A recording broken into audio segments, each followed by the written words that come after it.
Hello students, welcome to this video. इस video में आपको क्लास 9 का second chapter the sound of music का second part the shehnai of Bismillah Khan की समरी के बारे में बताया गया है। इस चैप्टर में न केवल शहनाई की उत्पत्ति के बारे में बताया जाता है, बल्कि उसका नामकरण कैसे हुआ ये भी बताया जाता है। इसके साथ ही उस्ताद बिस्मिल्लाह खान के अचीवमेंट्स के बारे में भी बताया जाता है। तो ये कहानी तब से स्टार्ट होती है जब औरंगजेब ने पुंगी नामक वाद्य यंत्र पर रोक लगा दी थी, क्योंकि उसकी आवाज़ बहुत ही तीक्ष्ण और अप्रिय थी। नरकट से बनाए गए शोर करने वाले सभी यंत्रों के समूचे वर्ग को पुंगी नाम दिया जाता था। किसी ने सोचा भी नहीं था कि पुंगी किसी दिन पुनर्जीवित हो जाएगी। एक नाई जो कि जन्म से नाई था लेकिन पेशे से संगीतज्ञ परिवार से था, उसकी पहुंच राजमहल में थी। उसने पुंगी के स्वर संबंधी गुण में सुधार लाने का निश्चय किया। उसने एक नली का चयन किया जिसका तना स्वाभाविक रूप से खोखला था, जो पुंगी से अधिक लंबी भी थी और चौड़ी भी। उसने उस पर 7 छेद बनाए।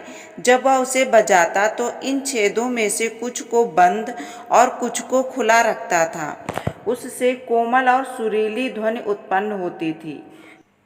उस नाई ने शाही परिवार के सदस्यों के सामने उस यंत्र को बजाया और सभी उससे बहुत प्रभावित हुए।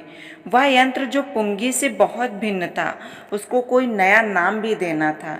जैसा कि बताया जाता है कि उसको सबसे पहले बादशाह के शाही कक्ष में बजाया गया था।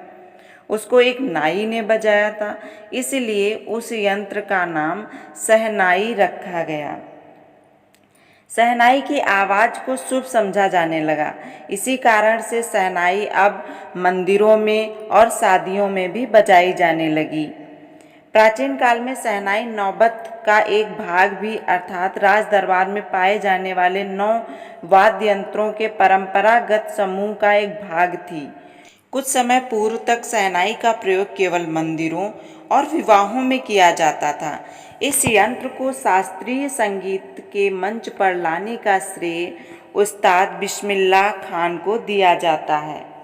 जब बिस्मिल्लाह खान 5 वर्ष के थे तो वह बिहार में डुमराव की प्राचीन रियासत में एक तालाब के पास गिल्ली डंडा खेला करते थे। वे प्रतिदिन नियमित रूप से पास में स्थित बिहारी जी के मंदिर में भोजपुरी चैता गाने के लिए जाया करते थे और उसकी समाप्ति पर स्थानीय महाराजा द्वारा उनको 1.25 किलो लड्डू इनाम में दिए जाते थे। यह बात 80 वर्ष पहले की है, जब उस छोटे लड़के ने भारत के सर्वोच्च नागरिक पुरस्कार भारत रत्न प्राप्त करने की लंबी यात्रा की।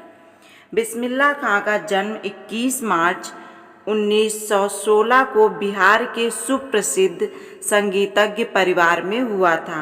उनके दादा रसूल बख्श खां भोजपुर के राजा के दरबार में शहनाई नवाज थे। उनके पिता पैगंबर बख्श और उनके अन्य पूर्वज महान शहनाई वादक थे। वह छोटा लड़का बचपन से ही संगीत सीखने में लग गया।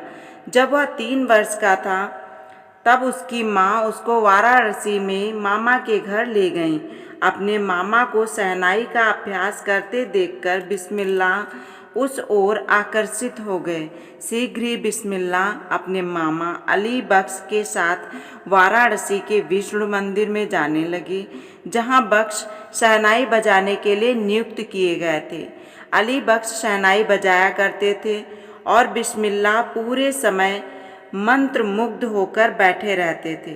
धीरे धीरे उन्होंने शहनाई बजाने की रियाज शुरू कर दी और पूरे दिन बैठकर रियाज किया करते थे।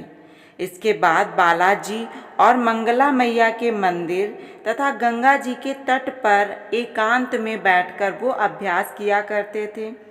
गंगा जी के बहते जल के किनारे बैठकर उन्होंने उन रागों की रचना की जिन्हें पहले समझा जाता था कि शहनाई द्वारा इन्हें साधा नहीं जा सकता है। 14 वर्ष की आयु में बिस्मिल्लाह अपने मामा के साथ इलाहाबाद संगीत सम्मेलन में गए। गोष्ठी के अंत में उस्ताद फयाज खान ने छोटे लड़के की पीठ थपथपाकर कहा, परिश्रम करो और तुम्हें सफलता मिलेगी। जब सन 1938 में लखनऊ में ऑल इंडिया रेडियो का स्टेशन चालू हुआ तो बिस्मिल्लाह के जीवन में बदलाव आया।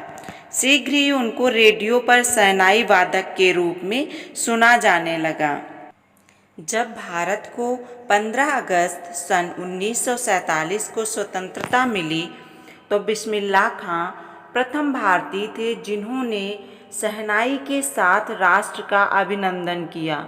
उन्होंने लाल किले से श्रोताओं के सम्मुख राग कफी में अपना हृदय उड़ेल दिया।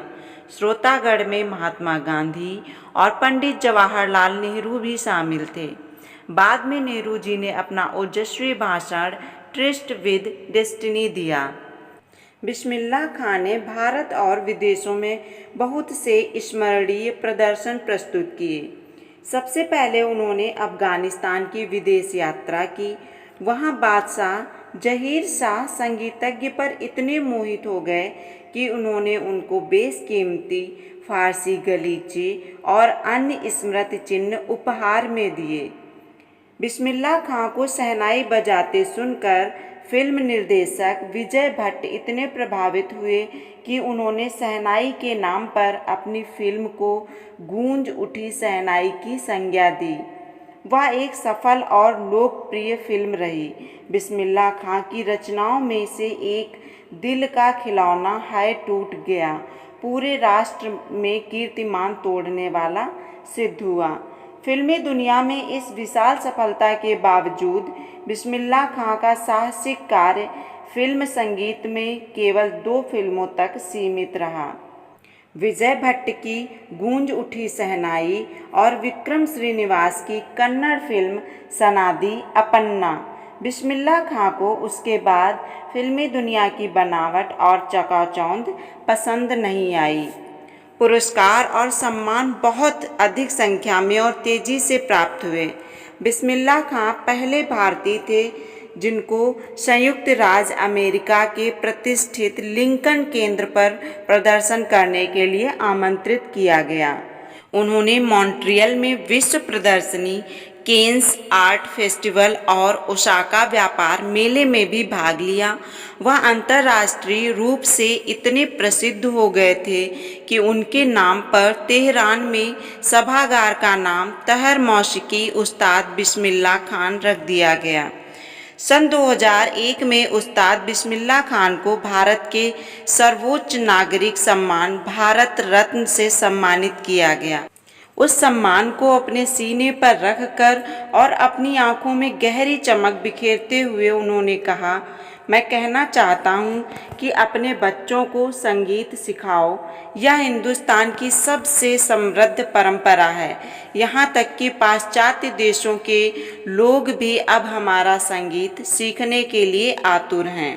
सारे संसार में यात्रा करने के बावजूद खान साहब को सबसे ज़्यादा गहरा लगाव वाराणसी और डुमराव से रहा। एक बार उनके एक शिष्य ने चाहा कि वे अमेरिका में एक शहनाई स्कूल को अपनी देखरेख में चलाएं और शिष्य ने वादा किया कि वह वहां वाराणसी का माहौल बना देगा और वहां मंदिरों की हूबहू नकल करा देगा। पर खान साहब ने उससे पूछा कि क्या वह गंगा नदी को भी वहां ले आएगा। खान साहब कहते हैं कि जब मैं विदेश में होता हूँ मुझे हिंदुस्तान देखने की तीव्र इच्छा होती है। मैं जब मुंबई में होता हूँ तो मैं केवल वाराणसी और पवित्र गंगा के बारे में सोचता हूँ और जब मैं वाराणसी में होता हूँ तो मुझे डुमराव के अद्भुत मट्ठे की याद आती है। उस्ताद बिस्मिल्लाह खां का जीवन भारत की संपन्न सांस्कृतिक विरासत की पक्की मिसाल है जिसको बेशक स्वीकार किया जा सकता है।